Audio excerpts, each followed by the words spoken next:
Yeah, so this is, I'm sure everybody's heard about this. Their moms, their uncles, their girlfriends, their dogs. Everybody's heard about this, but in case you haven't for whatever reason, this is a video regarding the dislike button being removed. They have a video that they kind of explain their reasonings behind, some of which I can kind of see. Others that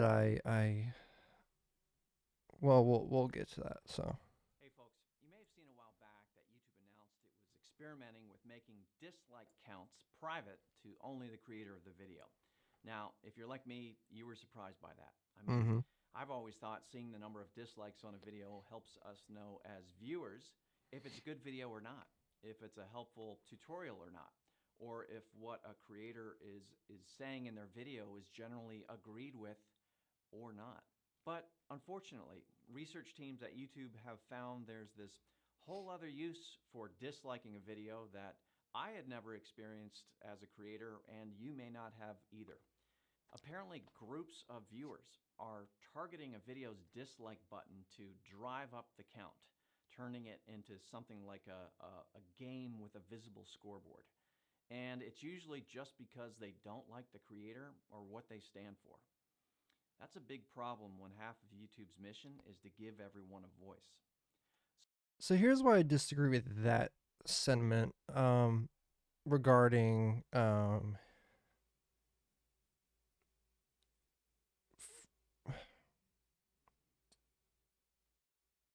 locking on a creator and disliking that video due to not the content, but who they are as a person. Okay. Now, I'm not saying I disagree with the fact that happens unfairly, because it does. I understand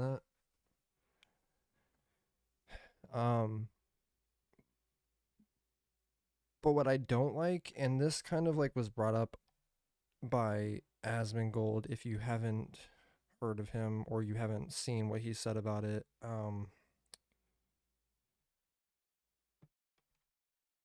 I'm gonna be honest, I don't really remember exactly like what he focused on when it came to kind of aiming at people. What I'm gonna say though, if you're gonna lock on a certain creator that doesn't deserve it, they just have like an opinion that you don't agree with, and therefore you just like focus on just hating that person and just disliking all their videos, just clicking the video, dislike. Don't even watch it, you just dislike it because you hate that person or their opinion on something. That part I get. What I don't agree with, or what I will say is like the use of that is like, oh, yeah, so this is what he used. So say you've been trying to figure out like a problem with your computer, right? Or you're trying to like figure out how to do something, and then you click a video. What do? You look at the dislike bar. If it has mostly dislikes, you're probably just going to click off. You're not going to dislike it. You're just going to click off because you assume that whatever they're going to tell you probably doesn't work. Oh, man, I'm like kind of like I'm irritated. So it's like really hard for me to like keep my breath. Okay. Um so in that aspect, it helps you like understand like, oh, well, this is probably just gonna waste my time. So like I'm not gonna like bother with it. I'll just find a different video that's probably gonna help me. What he didn't touch on, and like, or maybe he did, but I'm gonna delve into it a little bit deeper. Is like, say you have a content creator that did something really shitty. Like a content creator has been proven to be an abuser, a pedophile, a really shitty company, Blizzard, whatever it may be. And maybe this is just me, but like if I click on a video, someone that I have watched or haven't watched, and I see excuse me, Jesus Christ, I'm really belchy. Okay, but like say you click on someone's video, whether you've seen their videos in the past or not, you see they have dislikes. What I do is I tend to wonder why. So then I click other videos and I see like, oh, they also have dislikes on this video and this video and this video. Why is that? So then I delve into it and I search into it. Sometimes you don't find anything. And those are the cases where you're just like, well, these guys are just being dumbasses. But then there are other cases where you're like, David Dobrik, kind of a shitty content creator, really bad friend, literally almost made his friend blind, or whatever the fuck it was. I don't remember. Maybe it wasn't. He really injured him.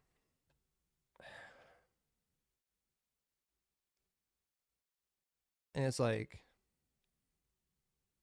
in those aspects, at least for me, and like, again, I don't know if people do this too.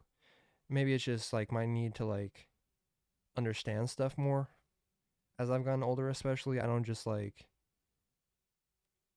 dive into like the bullshit immediately and just like take everything that I see for like at face value. I try to figure out what it is. And sometimes you find some pretty interesting stuff where you're just like, again, like I don't exactly, like I'm not the type of person that's like, oh, this guy's a pedophile, let me dislike his video just because he's a pedophile. But like there are people like that, and sometimes that adds something to like the value of YouTube. And it's like, and it's also,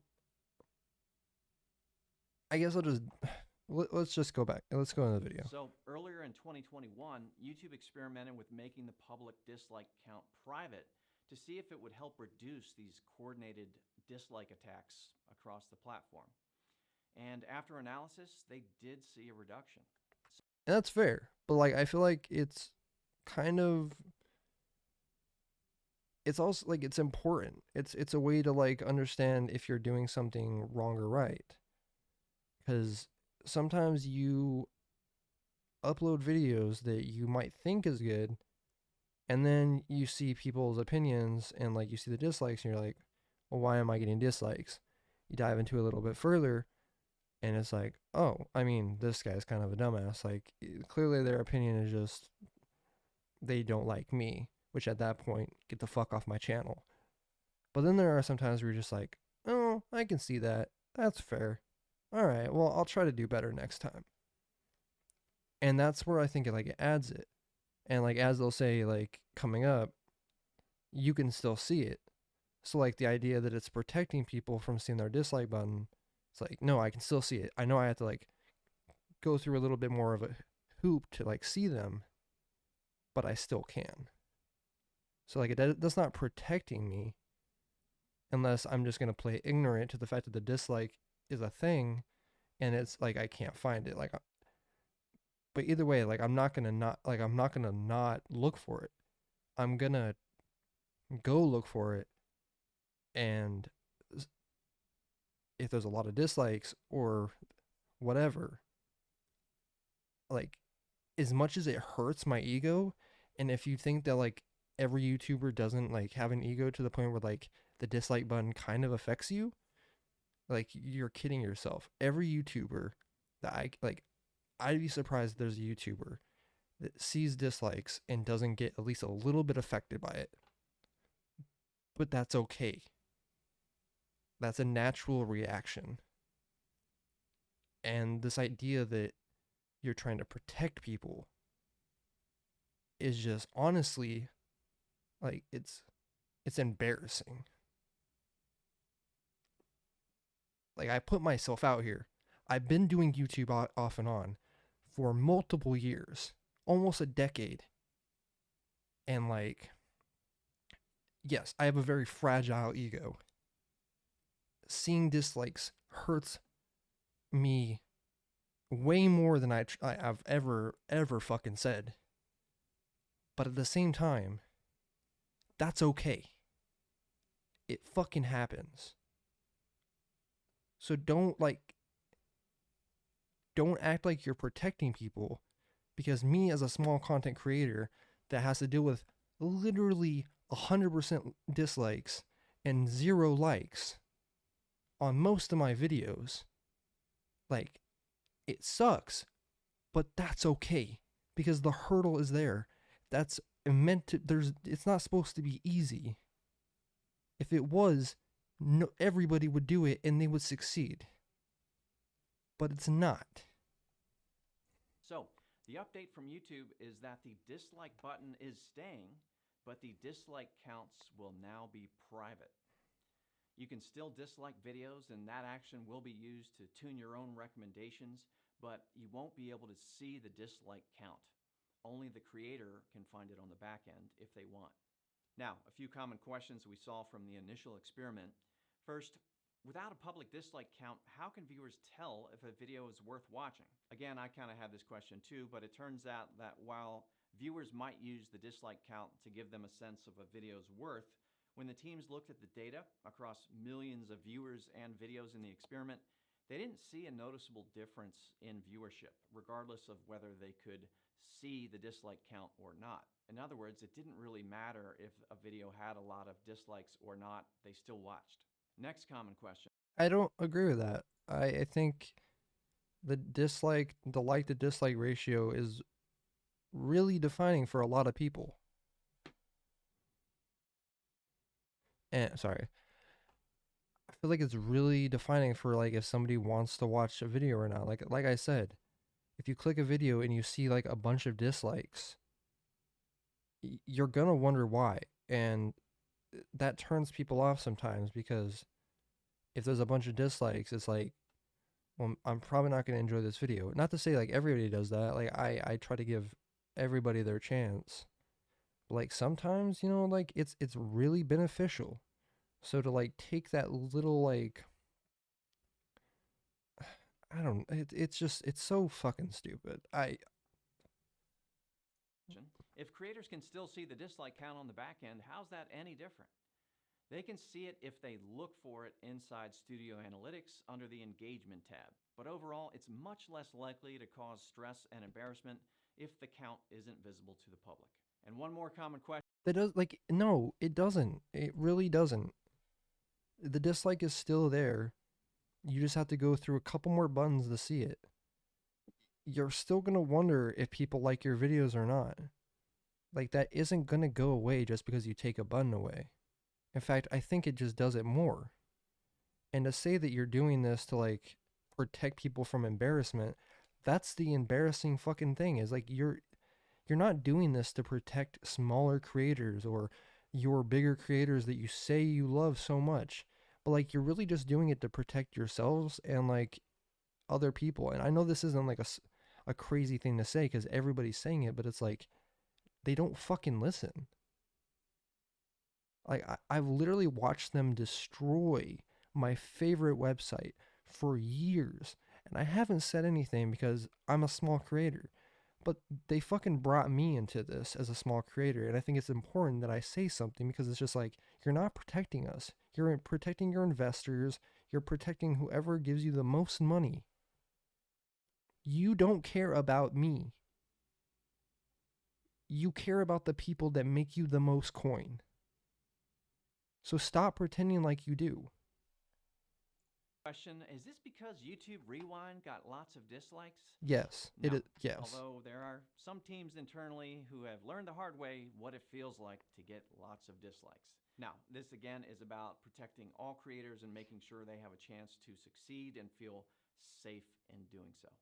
All right, so that's the update. I hope it doesn't cause too much frustration. Oh, you Honestly, knew I it think was you're gonna gonna. get used You to it fucking pretty knew it quickly. was. Keep in mind, other I'm not platforms okay. don't even have a dislike button. So consider that. Thank you, and I Oh, hope you're well. thank you. I'm not mad at him. I want to make this clear.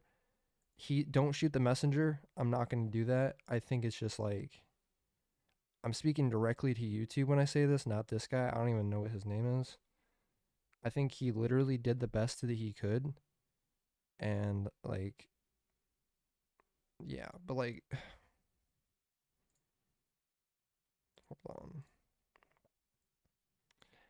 it's just, it's honestly so irritating that they've constantly just ignored everybody on this website that actually cares about it. Like, what did he say? Feel safe in doing so. Of dislikes? No. Although there are some teams internally who have learned the hard way what it feels like to get lots of dislikes. Now, this again is about protecting all creators and making sure they have a chance. Again, you're not protecting us. You're literally protecting the people that make you the most money. And again, I'm not speaking to him directly. I'm speaking to YouTube. But it's just like, unfortunately, he's the guy that's like giving the bullshit message that they wrote for him. But no, I mean, they've constantly just made changes knowing that nobody's going to like it on their website.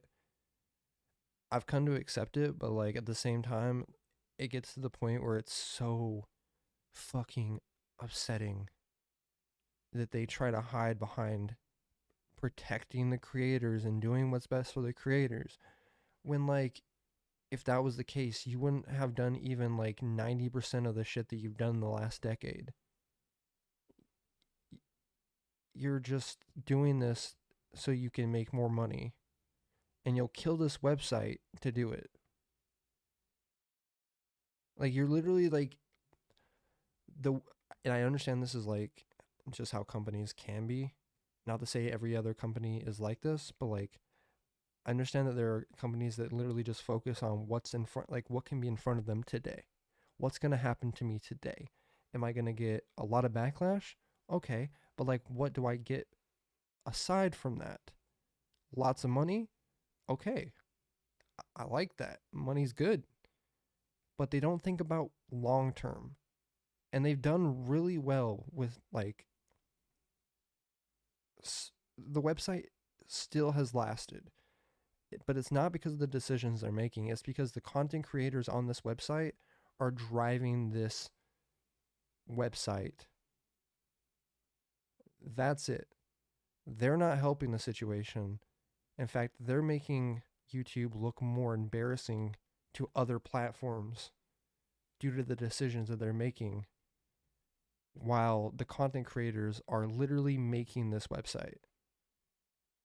We are the reason why they're so successful, yet they constantly ignore us and try to use us as like a scapegoat for the shitty decisions that they make. When like they should be thinking long term instead of like what can happen in front of me today. I don't know. I'm just like, it's so irritating to try to like hide behind like smaller creators and trying to protect them and make them feel safe, because that's not what they're doing. And that's all I had to say about that.